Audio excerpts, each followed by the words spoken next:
The 2030s hold the potential for a renaissance, a revival so profound that it could make it compete with the genre's golden era. But this renaissance hinges on substantial change. Gatekeepers, artists, and fans alike must demand higher standards and embrace innovation.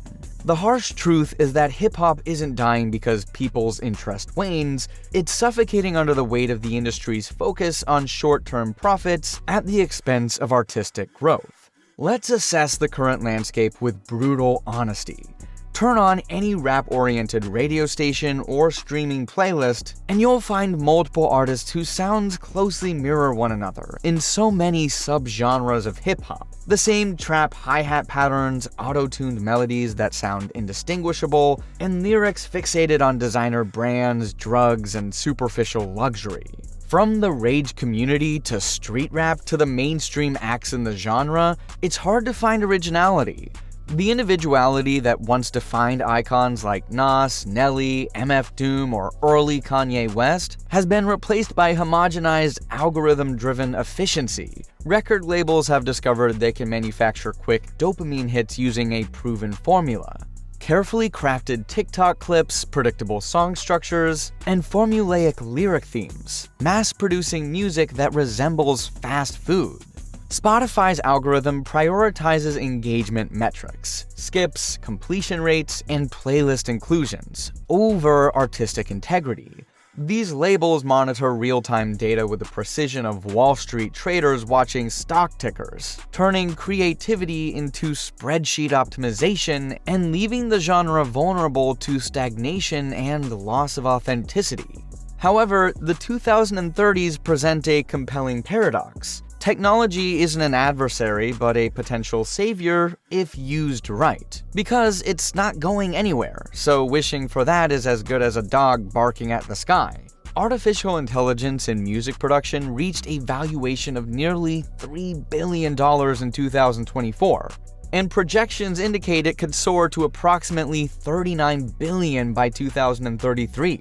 Hip-hop currently has the second highest AI adoption rate among genres, with 53% of artists using these tools, trailing only electronic music. It's critical to understand that AI isn't here to replace artists but to augment their craft, acting as a digital scalpel rather than a substitute surgeon.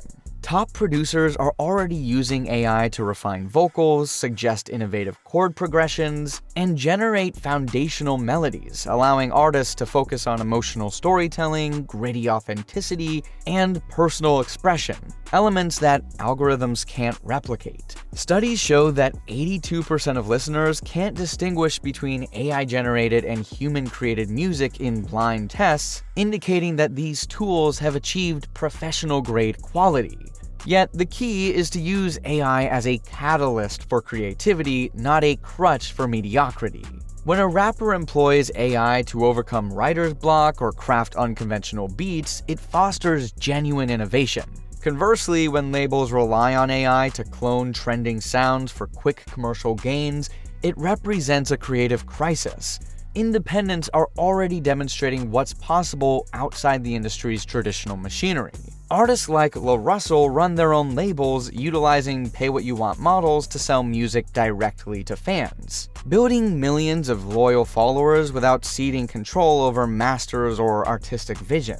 Doechie's rise and 2025 Grammy-winning project, melding 90s hip-hop, neo-soul, and contemporary rap, illustrates the power of authentic genre blending driven by genuine experimentation.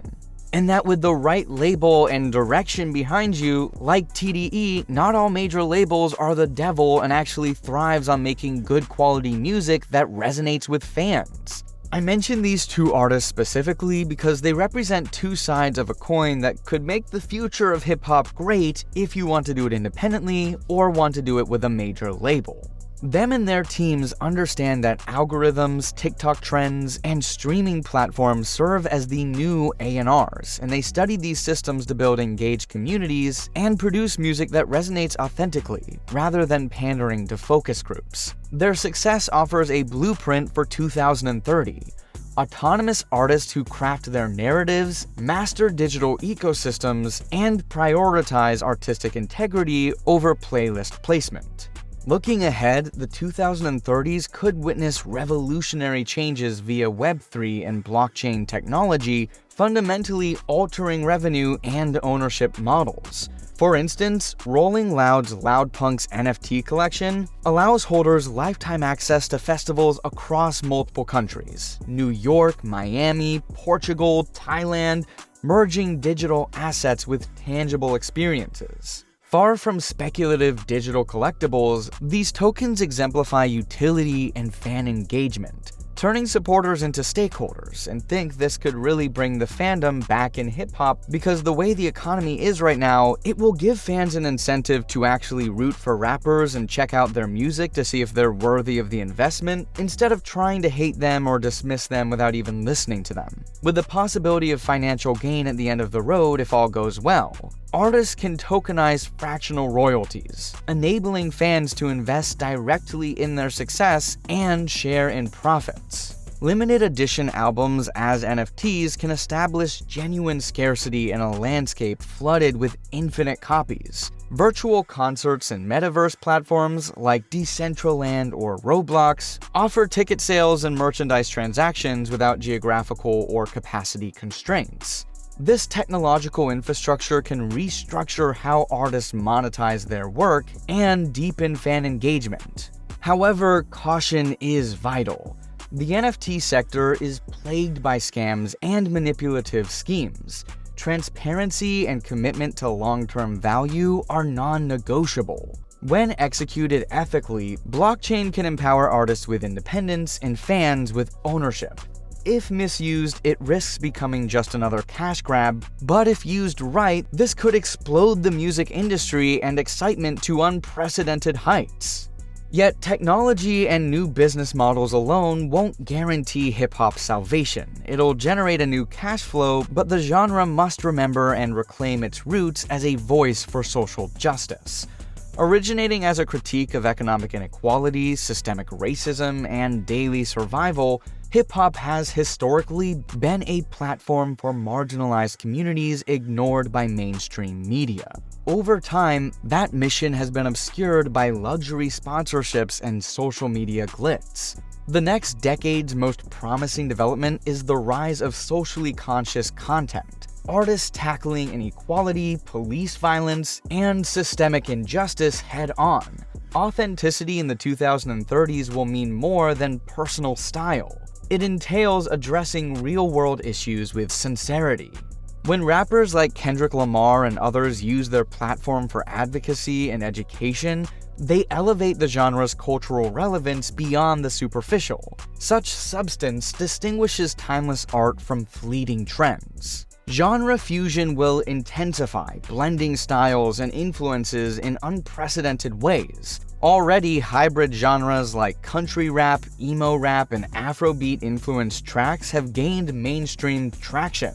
Grammy-nominated artists like Jordan Adetunji, who combines Afropop, punk, industrial beats, and grime, exemplify this trend. The artists of the 2030s grew up in a world where genre boundaries are dissolving, drawing inspiration from K-pop, Latin rhythms, electronic music, and traditional instrumentation without hesitation. This eclecticism will attract new listeners who previously dismissed the genre as repetitive. Fresh sounds foster innovation and energy, ensuring hip-hop remains dynamic and relevant. It's not about abandoning core elements, but expanding what hip-hop can encompass. Globalization will further reshape the genre's landscape. Once primarily American, hip-hop now thrives worldwide, and the 2030s will cement its status as a truly global phenomenon. Artists from South Korea, Nigeria, Brazil, and other nations integrate their unique cultural influences into hip-hop's fabric. These international voices aren't mere imitations, but are creating novel dialects and expressions rooted in their local experiences. blending trap beats with traditional instruments, infusing lyrics with multilingual flows, and reimagining storytelling through diverse perspectives. As global artists rise, the genre's definition expands beyond American boundaries. The worldwide exchange of ideas and sounds will push hip-hop into new sonic territories and cultural dialogues, making it a universal language of self-expression. Lyricism must evolve between mere punchlines and multisyllabic showcases. The next wave of artists needs to experiment with storytelling formats, blurring lines between rap, spoken word, and narrative poetry. Expect more nuanced explorations of mental health, identity, societal pressures, and personal growth, delivered through creative structures. From paragraph-length verses to spoken passages and experimental vocal techniques, real authenticity in the 2030s will depend on emotional vulnerability and complexity, not just bravado. The genre's most acclaimed artists, like Kendrick Lamar, who have achieved literary recognition, set a new standard. When lyricism is approached as a form of literature and social commentary, artistic quality is elevated, ensuring hip-hop remains a potent and relevant voice.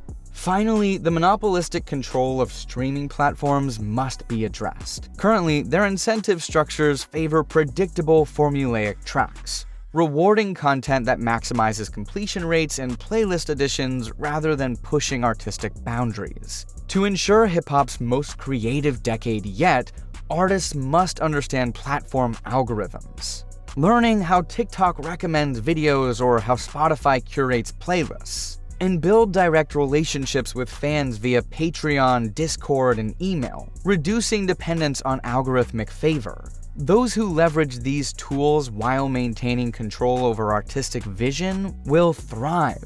It's imperative that artists refuse to let data dictate their creative choices, instead using platforms as instruments of empowerment. Environmental sustainability will become an integral aspect of hip-hop in the 2030s. Fans increasingly expect artists to demonstrate climate consciousness through eco-friendly merchandise, low-impact touring, and green brand partnerships. Hip-hop, rooted in cultural values of community and resistance, is poised to lead in embracing sustainability. This doesn't mean every song must address climate issues, but the industry's business practices, touring logistics, production methods, and branding should reflect genuine ecological responsibility.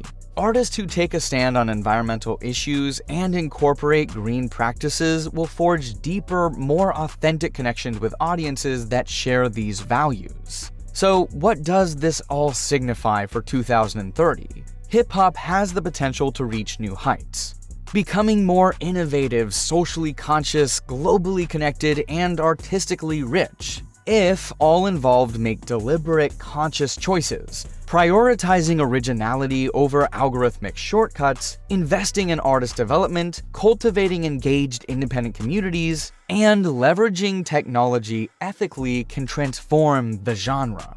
Addressing real social issues while maintaining music vitality will ensure hip-hop remains relevant. Nothing is guaranteed, and taking the easy route risks further commodification and irrelevance. Hip-hop has been taking the easy route for long enough, from the fans to the labels to the artists. Resources, talent, and desire for change are already present. The 2030s could see hip-hop reclaim its position as the most vital and influential genre in the world, if artists and fans commit to demanding better, supporting risk-taking, and refusing mediocrity. The future isn't written by algorithms or executives, but by those who choose to elevate this culture through their actions.